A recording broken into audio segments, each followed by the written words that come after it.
Ini Carlo masuk. Ya.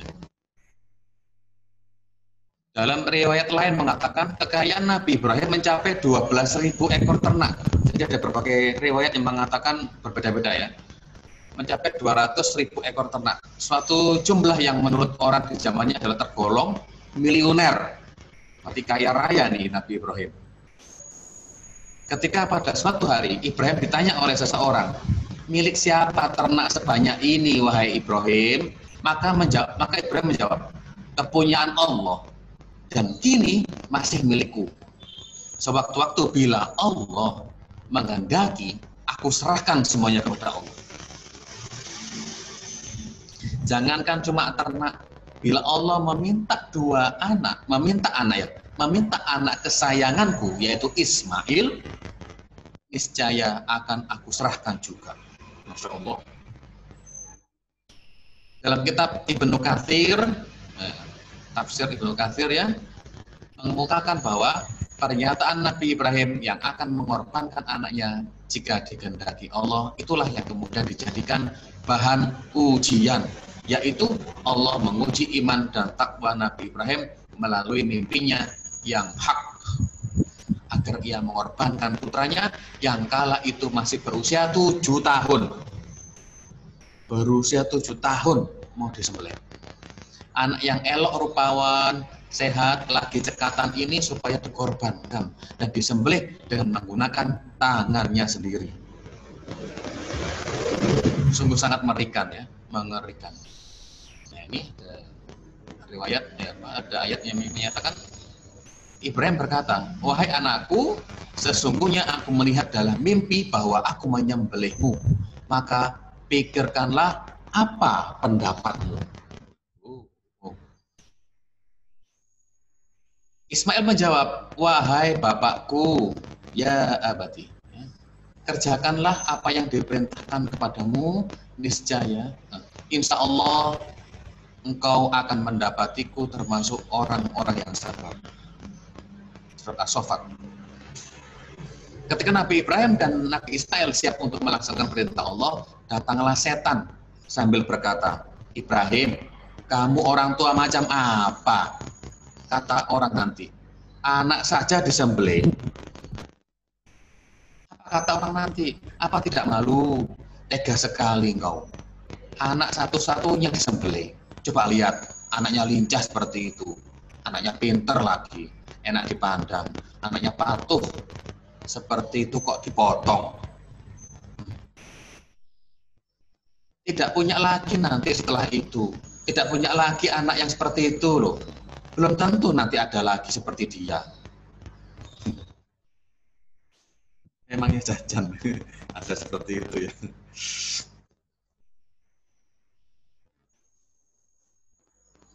Nabi Ibrahim sudah mempunyai tekad. Ia mengambil batu lalu mengucapkan Bismillahirrahmanirrahim, Allahu Akbar, dilemparnya. Batu itu dilempar. Akhirnya seluruh jamaah haji sekarang mengikuti apa yang dulu dilakukan oleh Nabi Ibrahim ini di dalam mengusir setan. Dengan melempar batu sambil mengatakan Bismillahirrahmanirrahim, Bismillahirrahmanirrahim. Dalam hal ini kemudian menjadi salah satu rangkaian ibadah haji, yaitu melempar jumroh. Lanjut. Ketika sang ayah belum juga mengayunkan pisau di leher putranya, Ismail mengira ayahnya ragu. Setelahnya ia melepaskan tali pengikatnya dari tangannya agar tidak muncul suatu kesan dalam sejarah bahwa sang anak menurut untuk dibaringkan, karena dipaksa ia meminta ayahnya mengayunkan pisau sambil berpaling supaya tidak melihat wajahnya. Nabi Ibrahim memantapkan niatnya. Nabi Ismail pasrah bulat-bulat, pasrah seperti ayahnya yang telah tawakal. Sedetik setelah pisau nyaris digerakkan di lehernya Ismail, Masya Allah ya, sudah siap disembelih. Seperti apa tuh gerakannya kira-kira? Tangan dua di bawah, kaki di bawah gitu ya. Seperti membungkuk gitu.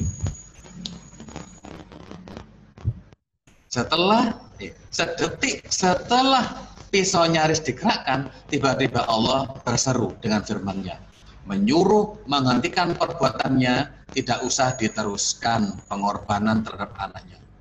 Allah telah meridhoi kedua ayah dan anak memasrahkan tawakal mereka.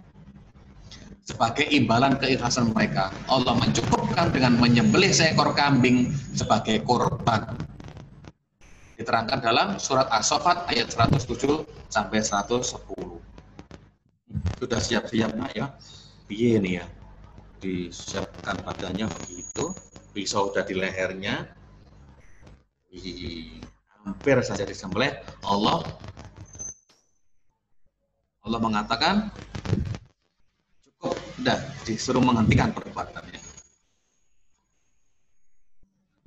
Terus kami abadikan untuk Ibrahim pujian yang baik di kalangan orang-orang yang datang kemudian, yaitu kesejahteraan semoga dilimpahkan kepada Nabi Ibrahim. Salamun ala Ibrahim, ya. Demikianlah kami memberi balasan kepada orang-orang yang berbuat baik, menyaksikan tragedi penyembelihan yang tidak ada bandingannya dalam sejarah umat manusia. Malaikat Jibril kagum. Ya, Malaikat Jibril kagum seraya terlontar darinya suatu ungkapan, Allahu Akbar, Allahu Akbar, Allahu Akbar. Nabi Ibrahim menjawab, La ilaha illallah, La ilaha illallah, Allahu Akbar. Yang kemudian disambung oleh Nabi Ismail, Allahu Akbar, walillahil hamd. Jadi awalnya Nabi Ibrahim, awalnya malaikat Jibril ya, Allahu Akbar, Allahu Akbar. Lalu Ibrahim menjawab, disambung, La ilaha illallah, Allahu Akbar. Disambung lagi Nabi Ismail, Allahu Akbar, walillahil hamd.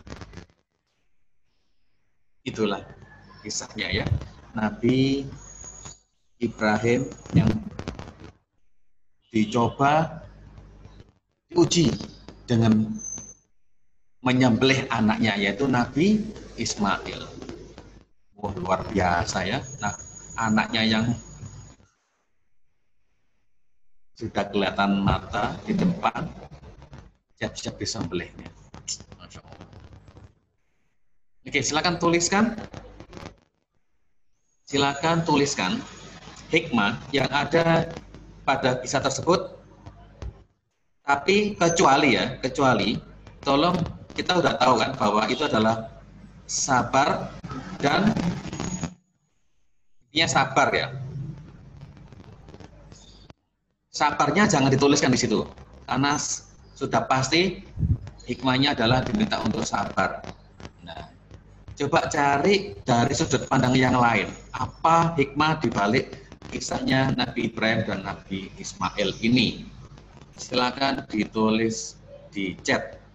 Jangan pakai kata sabar, yang lain ya. Silakan.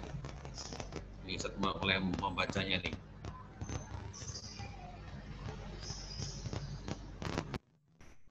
Taat pada Allah dan bijaksana. Alhamdulillah. Terus yang lain, menjalankan perintah Allah. Mbak Nabila, percaya pada Allah. Ada lagi yang lain?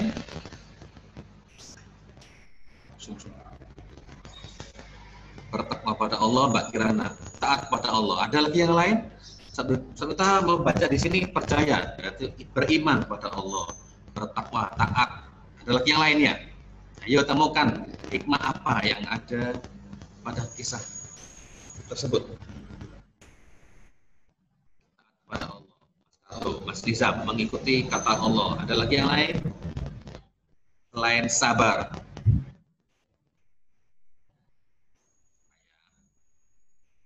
Samsa masuk. Ada lagi fatah pada Allah, pada perintah Allah. Ada yang lain?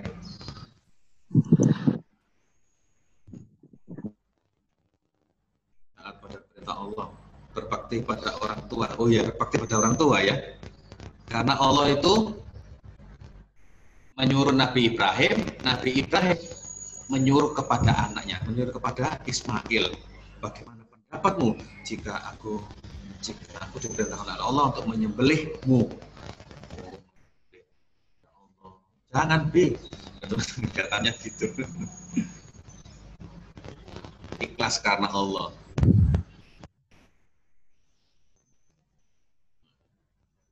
Berarti ini diaplikasikan dalam kehidupan sehari-hari ya. Korban taat. Surat apa yang mengisahkan tentang itu? Fasholli li rabbika wanhar. Inna a'tainakal kautsar fasholli. Inna a'tainakal kautsar. Fasholli li rabbika wanhar. Syani'aka huwal abtar.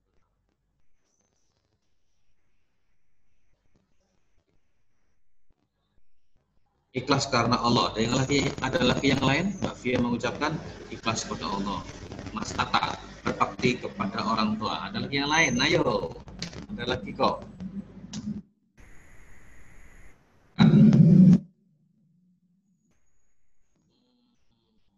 Ya. Temukan yang lain. Ini diperintahkan untuk menyembelih. Berarti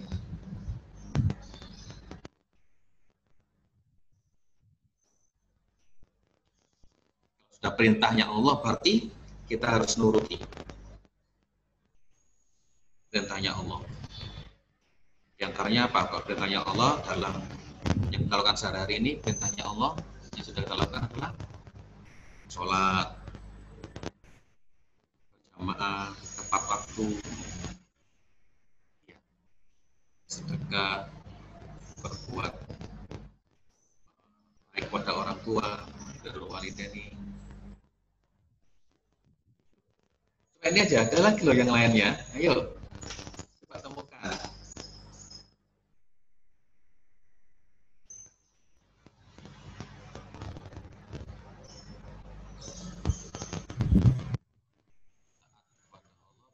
Pada orang tua, ikhlas karena Allah.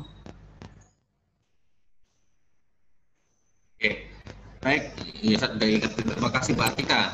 Sudah tinggal 2 menit lagi ya. Oke, baik. Terima kasih. Itu bina kelas pada hari ini. Sepekan ini kita akan membahas tentang Hari Raya Idul Adha. Mulai sejarah sampai nanti keutamaannya ya. Setelah itu dulu, silakan kalian kalau ada yang olahraga juga, Pak Nabila olahraga palingnya. Boleh masuk ke linknya Tafid kalian sendiri, kelompoknya masing-masing. Kita akhiri dulu dengan bacaan Alhamdulillahirabbil alamin. Assalamualaikum warahmatullahi wabarakatuh. Assalamualaikum warahmatullahi wabarakatuh.